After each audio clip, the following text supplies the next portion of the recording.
Hey Cyclone fans, welcome back to another season of Cyclone InCYders. Joined along with me is Andrew Schneider. Andrew wasn't with us much last year, came on kind of as a part-time guy, but Aaron Bauer moved on to bigger and better things. I co-hosted with him last year.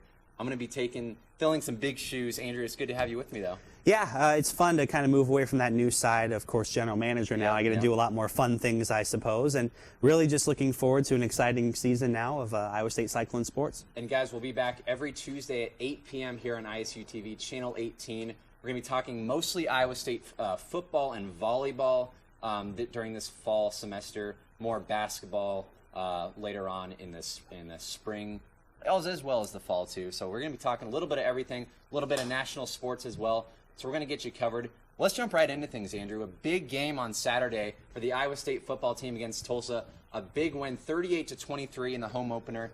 Biggest home crowd attendance for a season opener.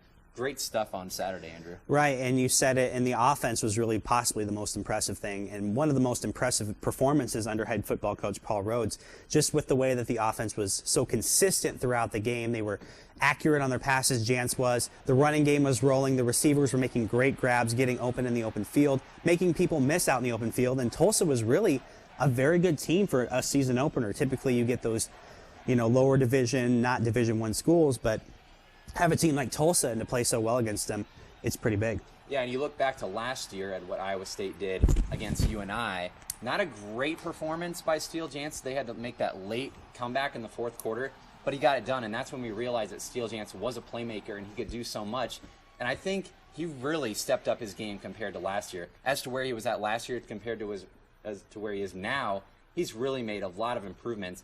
And during the spring, Andrew, Coach Rose was saying that he wanted to find that quarterback. As we know, there was that quarterback controversy, that battle between Jared Barnett and Steele Jance, and he wanted to see which guy was the better leader, which guy could do things that the other guy couldn't. And I think that Paul Rhodes did make the right decision in Steele Jance, the senior. He said that being a senior didn't have any impact on him making that decision per se, but he felt like Steele Jance was the better leader of this team, and he wanted to see passing accuracy improve, and we definitely saw that on Saturday. Well, and we saw a big difference even from the bowl game when they were out in New York in the pinstripe back in January. And really, Jance, 32 for 45 on the numbers, only one pick, and it was kind of a floater over the middle. It looks like he's struggling a little bit with that pass over the middle still. Yeah. He's not driving off that back foot like you'd like to see over the middle, but his side-to-sideline accuracy is as best as we've ever seen with him.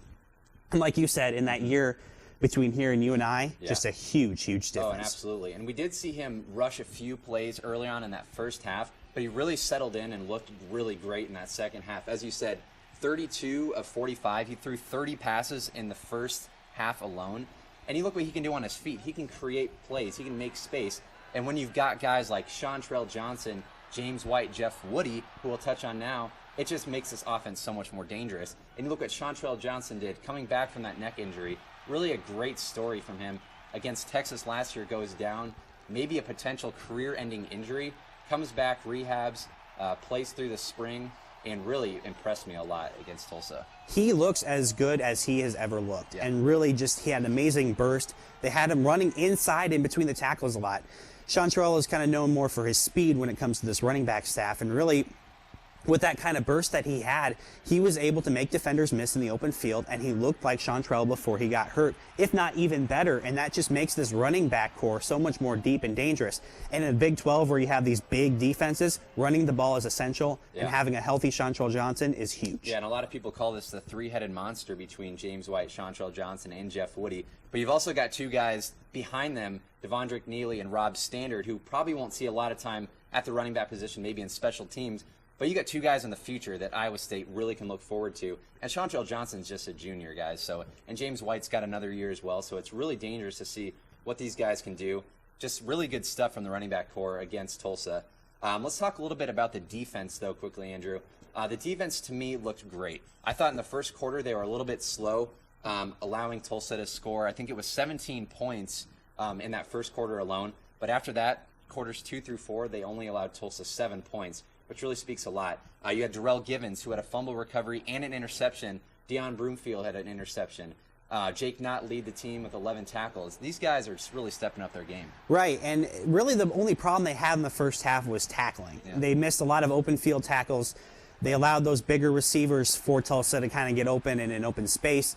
And really, the defensive backs, however, overall, I think did the best job. Yeah, I would agree. Not a lot of consistent pressure from the front four, but they were great in the open field, one-on-one coverage. They stopped Tulsa's big receiver, Burnham, limited him to 9 catches, only 91 yards, so no big, huge plays and receptions.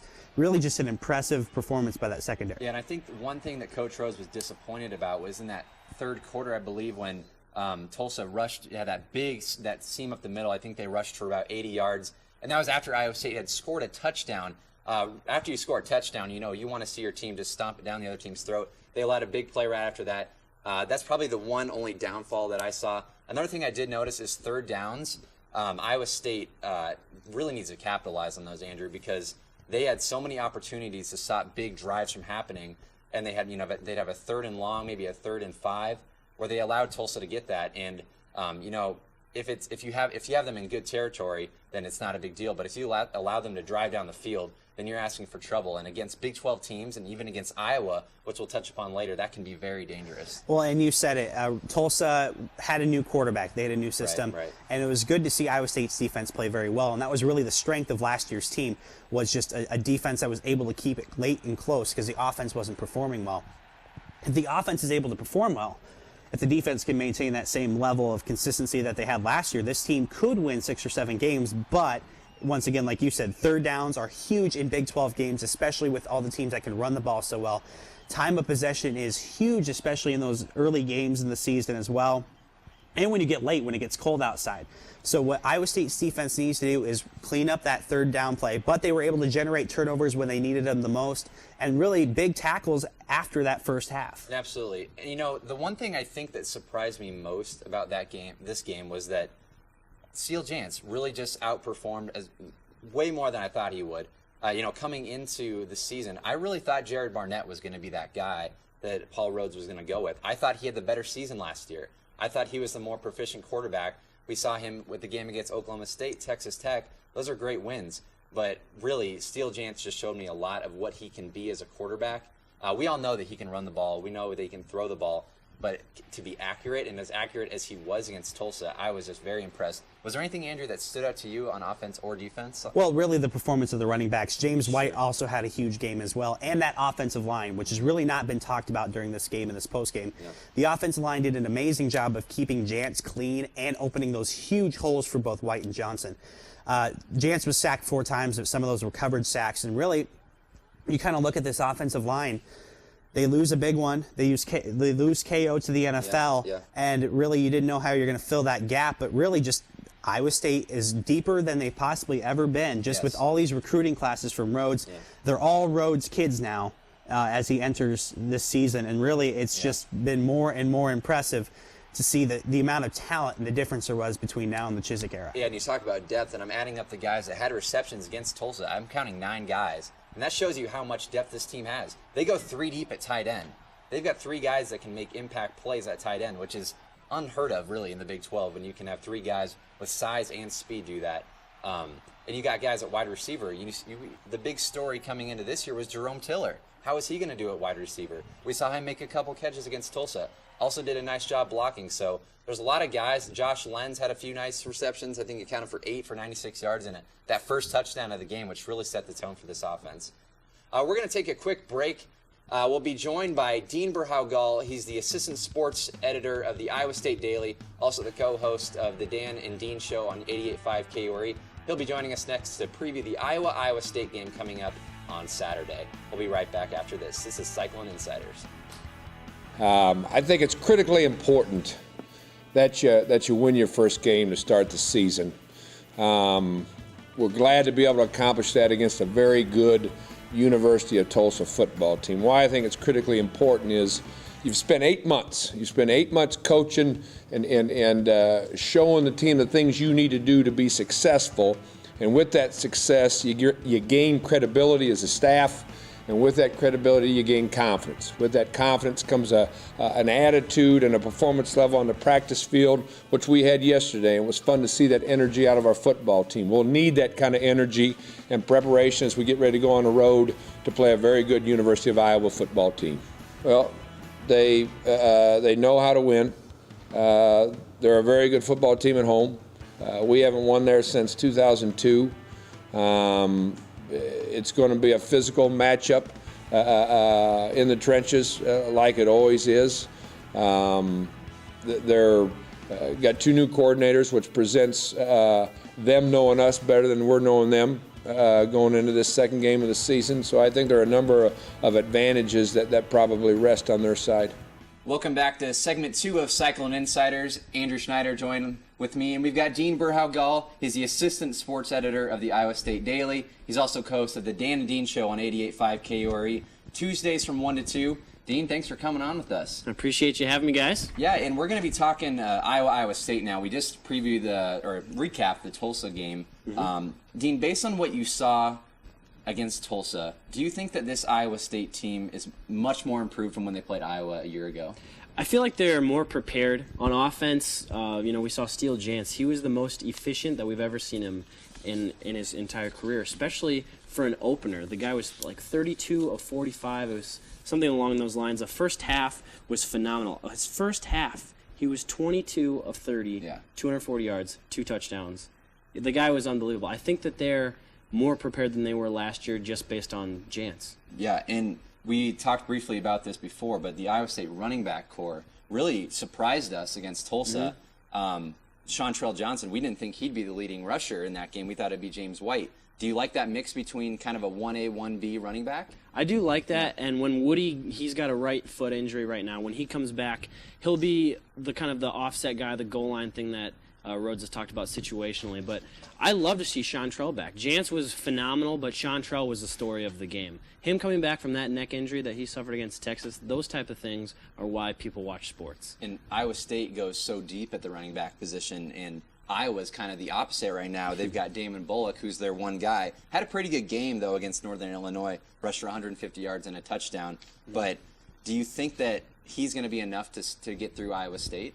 I think that whoever Iowa puts in the backfield, he's going to be a problem because Iowa's always been known for their offensive line and how strong it's always been. So I think that the big matchup there is going to be Iowa's offensive line against Iowa State's defensive line. Iowa State's gone with the hockey-type lineup. They went 12 deep in the game, and when they were getting into their third stringers in the 2 deep, they were still getting pressure. Corey Morrissey, you saw him cause pressure. Nick Crone had a sack. Ronnie had a sack. I think that's kind of the big matchup regardless of who's in the backfield for Iowa. And also, quick note before we get to our next question, 6 sacks given up by the Iowa Hawkeyes this weekend against Northern Illinois. And Iowa State, once again, is the underdog, 4 points. But I'm assuming Rhodes and company really don't mind. The only time that I think Rhodes has been favored 8 times in his Iowa State career, so it's no secret. He's used to it. He's got 19 wins. He's only been favored 8 times. They're used to this. Yeah, and we talk about quarterbacks. Steele Jantz for Iowa State. You look for Iowa, James Vandenberg, the guy from Keokuk, Iowa. He's a kind of a weapon back there. He's similar to Jantz, where he can make space in the pocket, and he's also a pretty proficient passer as well. I think that he's not vastly underrated, although I think he's underrated because Iowa's underachieved. I think that their pro-style offense is something that Iowa State isn't exactly used to in the Big 12. They see a lot of spread. They see a lot of athletic quarterbacks. I think it's something that'll be interesting to see how Iowa State's defense game plans to go to Kinnick. Is there really momentum coming off this game for Iowa State compared to Iowa? Iowa barely beat Northern Illinois. It went down to the wire there. Also, only 129 yards passing from Vandenberg. Is the momentum really going to make a difference going into Kinnick? Well, certainly I think there's a difference. I think that Iowa State has a lot of energy. They just saw Steele Jantz, who a year ago looked like was a hero one second but a goat the next. And I think just based on seeing what Jantz did, seeing what Chantrell Johnson did, seeing what they did against Tulsa after going down 14 early in the first quarter, what they did in that second and third quarter is all the momentum that they're going to need. And I think Iowa barely squeaking by somebody like Northern Illinois, it's certainly they have their work cut out for them. And the last time that Iowa State was in Kinnick Stadium 2 years ago, they just got trounced. It was not even close. Have you been to Kinnick Stadium, Dean? Do you know what that experience is like to be in the stands or even on the field? I've never been to Kinnick. I've only been to Iowa City a few times. I'm really looking forward to seeing what that atmosphere is like. They talked about it today when the media talked to Rhodes. We talked to some players. We talked about that atmosphere. And at times he compared it to an SEC like atmosphere. So I'm really looking forward to seeing what that's like, how the players handle it. They do have that jet tempo offense, so it'll be interesting to see how they manage the atmosphere, how they manage the crowd noise and things like that. I think that 4-point advantage for Iowa is probably fair, though. I think these teams are pretty evenly matched. I think it's going to be a great game. I think that Iowa State probably is going to win this game. I think so. We're going to go with predictions now, though. All right, Andrew, I want to get your thoughts on who you think's going to win. Well, this game. I have been to Kinnick, okay, and it's a really tricky stadium, and you can vouch that it's like the 12th man on the field there. Exactly, and having those 70,000 people, it's one of the loudest in the country consistently, and that will, I think, play a little bit of a factor. Iowa State with the home crowd, the offense was good. It's going to be a close game. I think it's going to be a really tough game. Iowa is down this year. As you mentioned, the running backs are really thin. I think Iowa State ekes it out, but it's going to be really close. It might come down to an RCO field goal. Okay. I try my hardest not to be a homer when it comes to Iowa State. I'm going to take Iowa State by less than a touchdown. We have our gridiron picks for Iowa State Daily, a little plug there. But I picked them tonight. I picked Iowa State. I think that if Steele Jantz can limit his turnovers, and if I think that Iowa State can manage the runs, because there will be runs because they are at Kinnick, there is that crowd atmosphere. I think that if they can limit the turnovers, limit the amount that they're affected by the crowd, and hold on to the ball, things like that, I think that they can beat it. Iowa's not that good this year. Yeah, and I think if Steele Jantz performs like he did against Tulsa, I think if we get a little bit more productivity from the running backs, I think Chantrell had a great game. Maybe get an even more mix of James White in there. We didn't see a whole lot of Jeff Woody, though, against Tulsa. He got injured early in the game. He's going to make a big impact, I think, though, if he can get in there. I think in the second half, if you see Iowa State by up more than a touchdown, you could see Jeff Woody in there a lot just to turn up the clock. Just for that reason, because he's a possession guy. He's a guy that'll grind up yardage. He's a guy that'll take seconds off the clock. Against Tulsa, he hurts his foot. I was keeping an eye on that with the old binoculars from the press box. There you go. But it'll be interesting. They said he was going to practice this week. Rhodes said, quote, it's going to take a lot to keep that guy off the football field. Yeah, and it's interesting because a lot of these guys that Iowa State has on their team were recruited by Iowa. We talked to Jake McDonough today, I believe it was, who was recruited and had a scholarship offer to play at Iowa. I think he's from around the area. He's from Valley. He went to Valley, but he's got a lot of family out there. I think he said his grandpa went to Iowa State, his grandma went to Iowa. So a lot of good stories coming from this rivalry. It's the 60th game between the two teams. It's Saturday. It's at 2:30 at Kinnick Stadium in Iowa City. I know I'll be there. I know Andrew's going to go. I know you're going to be there, Dean. I'll be there. So it's going to be a good one. Dean, thanks for joining us. Appreciate it. I appreciate you having me. Dean, he's the assistant sports editor of the Iowa State Daily. Again, you can catch him on the Dan and Dean Show, Tuesdays from 1 to 2 on 88.5 KWRE. We're going to talk a little bit of Iowa State volleyball coming up, Andrew and I. So stay tuned. You're watching Cyclone InCYders. I just can't say enough good things about her. We can bail out to her a lot, meaning we pass the ball off the net. It's nice to have a lefty on the right side. You can just set her a high ball from mid-court. Kristen Hahn can step in and set her the ball, and she gets us out of a lot of tough situations. She's so physical. She can hit against a 2 or 3, even 3-person block and still kill the ball. There just aren't a lot of athletes like that in the country. So she's just a lot of fun to have on the team, and such a great weapon offensively, especially as a freshman. She just is so calm and steady. You would never guess that she was a freshman out there. So I know I said this before, and I said the word legit, and I don't even think that's the right word for her. I'm not sure what the right word is, but she's kind of a phenom, and she'll come back down to earth now and then. She had a little bit of an off night Friday, but I don't know that we gave her the best situations Friday night. So I think she's so good, and she's still got so much more in her. She's already special, and she's going to become, a great player. She's so different. She's, Carly was just a steady contributor in every single area of the game, whether it was pass, serve, defense, leadership. Bigby, we just set her the ball and she kills the ball, and she's a great physical blocking presence. So certainly she helps pick up some of the kills that Carly had for us. She for sure helps balance us out that way. Hey Cyclone fans, welcome back to the third and final segment here of Cyclone InCYders. We're going to be switching things a little bit from football to volleyball, Andrew. Talking Iowa State volleyball, Chrissy Johnson-Lynch and her team, 2-3 to start the season. Probably not the start they wanted to have to start the year, but they've already faced 4 ranked opponents, Andrew. They've been in a couple tournaments already, and they got a big win this weekend against Illinois. And they split up in Illinois, and really they stacked the schedule this year. Last year it was a little bit easier. I don't want to say necessarily easier, but they really had a high RPI, and that's huge in volleyball, and that's why Christy really stacks the schedule early on. And what you're looking at right now is a team that is kind of, they're kind of in there. They had the close matches last weekend in Knoxville against both Florida State and Cincinnati, in Tennessee. All 3 matches were really close. Yeah. The only match they really struggled in was the one on Friday against Illinois, where they just weren't able to really stop Illinois' attack. Yeah. And this team is doing all right, and really they're maintaining this very positive attitude in the face of this adversity, because they're playing such tough teams, and since it's so early in the season. They did lose some big seniors last year.